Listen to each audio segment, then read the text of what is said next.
Hello नमस्कार साथियों, कैसे आप लोग। आशा करता हूं कि आप सब लोग काफ़ी कुशल मंगल से होंगे। दोस्तों, मैं आपका दोस्त, आपका साथी डॉक्टर वी के सरकार फिर से एक और बार स्वागत करता हूं आप लोगों का हमारे यूट्यूब चैनल सरकार होम चैम्बर पर।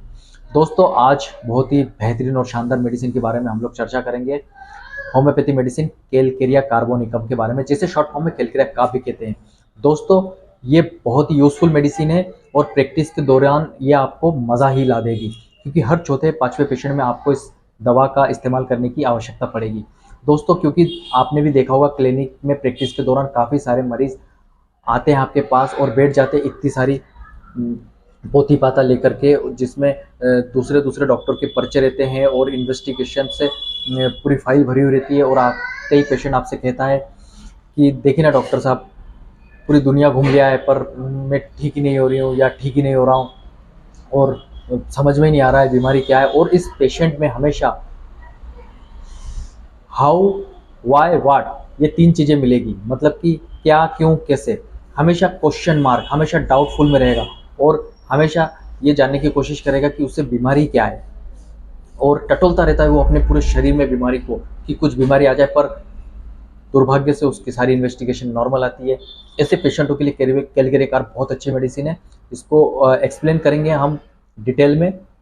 दोस्तों, वो पेशेंट जो आपसे कह रहा है कि पूरी दुनिया घूम लिया है, इन्वेस्टिगेशन सब कुछ हो चुका है, समझ में नहीं आ रहा है, कोई डॉक्टर बोलते हैं कि बीमारी नहीं है, कोई डॉक्टर बताता नहीं है क्या बीमारी है, उनके उनके भाव में हमेशा आपको एक डर, चिंता, भय दिखेगा। ऐसा लगेगा कि बेचारा अंधेरे में विचरण कर रहा है, उसे प्रकाश की तलाश है। प्रकाश, लाइट, लाइट की उसे खोज है कि वो एक इसी सेटिस्फेक्शन में घूमता रहता है कि हाँ, उसे कुछ बीमारी नहीं है, और है तो ये बीमारी है।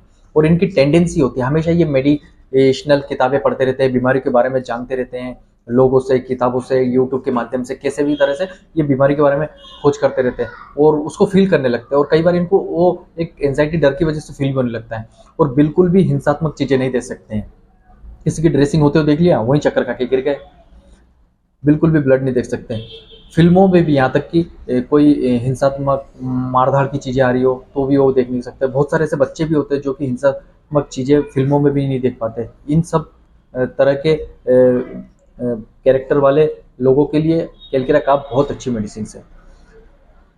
कि अड़ोस पड़ोस में या इनके घर में किसी को कोई बड़ी बीमारी निकल गई, कैंसर, लिगामेंट से संबंधित या कार्डिक प्रॉब्लम, तो ये भी अगले दिन तुरंत बीमार हो जाएंगे।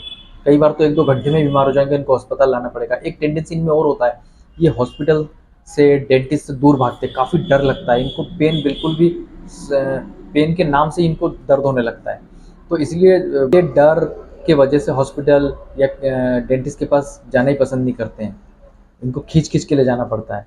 लेकिन वहीं इतनी सारी गड्डी हो जाती है इनके पास, और ये अलग अलग डॉक्टर के पास चेंज कर कर कर घूमते रहते हैं। और इनकी अगर कम से कम 11 इसमें रूब्रिक निकलेंगे, अगर हम 1 बाय 1 बात करें तो। एंग्विश, हेरीवेल, थिंक आफ्टर हियरिंग, मतलब कि वही बात घूम फिर के आ जाती है। कुछ सुन लिया, भयानक चीजें, तो ये बीमार हो गए। Anxiety, anxiety cruelty after seen and hearing, मतलब कि कोई चिंताजनक चीजें, हिंसात्मक चीजें देख ली या सुन ली। Cruelty scenes in cinema children, मतलब कि कोई बच्चे फिल्मों में भी हिंसात्मक चीजें देख नहीं सकते हैं। Fear of report of the cruelty, कोई भयानक चीजें सुन ली है, मतलब नॉर्मल चीज भी इनके लिए भयानक होती है। रिपोर्ट में अगर मान लो शुगर निकल गई या कुछ निकल गया, तो उस चीज के डर से ही ये बीमार होने लगते हैं। Mania to read medicine about, मतलब इनको एक बीमारी होती है हमेशा बीमारी के बारे में पढ़ने की, सुनने की, जानने की। और इनक्वेसिटिव, मतलब कि दूसरों के बारे में जानने की इच्छुक रहता है, पूछताछ करता रहता है कि क्या हुआ, कैसे हो गया, इस तरह से, फिर उसी से वो बीमार हो जाता है। लाइट डिजायर, हमेशा इसको अंधेरे से प्रकाश की ओर, कि ये टटोलता रहता है ना कि ये क्या बीमारी है, कहीं ये गठन तो नहीं है, कहीं ऐसा नहीं, इस तरह की उसके फीचर्स मिलते हैं। एंजाइटी, हाइपोकॉन्ट्रियल, और चीज़ें जो है, मतलब हाइपोकॉन्ट्रियल ने बड़ा चढ़ा करके बताना, थोड़ा सा है तो उसको बहुत बड़ा चढ़ा करके बताना। तो जो उसकी चिंता इतनी भी होगी ना तो वो आपको इसी ब्रॉड में दिखेगी। ड्यूटी नो सेंस, मतलब कि बेकार की व्यर्थ की सब ये इसमें इश्यूज चिंताएं होती रहती हैं। एंजाइटी फीचर्स फैमिली अबाउट, हमेशा फ्यूचर की फैमिली की चिंता में घूमता रहता है। फियर ऑफ पेन, दर्द का डर होता है इसको। Fear of suffering, fear of going to dentist and hospital, मतलब हॉस्पिटल और डेंटिस्ट के पास जाने से डरता है। सफरिंग कर उसमें दिख ही जाएगा आपको कि एक बेचारा जो है काफ़ी डरा हुआ सहमा हुआ सा है, और आप उसको देख के ही इसकी इस फीचर्स को देख के कैलकुलेट का आप मेडिसिन दे सकते हैं। अब क्या होता है कि जनरली इस तरह के पेशेंट को न्यूरोटिक की कैटेगरी में रखा जाता है कि मतलब कि ये कुछ नहीं, ये डर है, चिंता है। अब एलोपैथी के माध्यम से हम इसको क्या करेंगे, क्या ट्रीट करेंगे, साइकोसोमेटिक में रख देंगे या न्यूरोटिक में रख देंगे, और हम कुछ एंटी साइकोटिक या एंटी सेडेटिव ड्रग दे देंगे जिससे कि वो रिलैक्स रहे, लेकिन रिलैक्स होते नहीं है। ये बहुत सारे सेडेटिव खाने के बाद आपके पास आते हैं।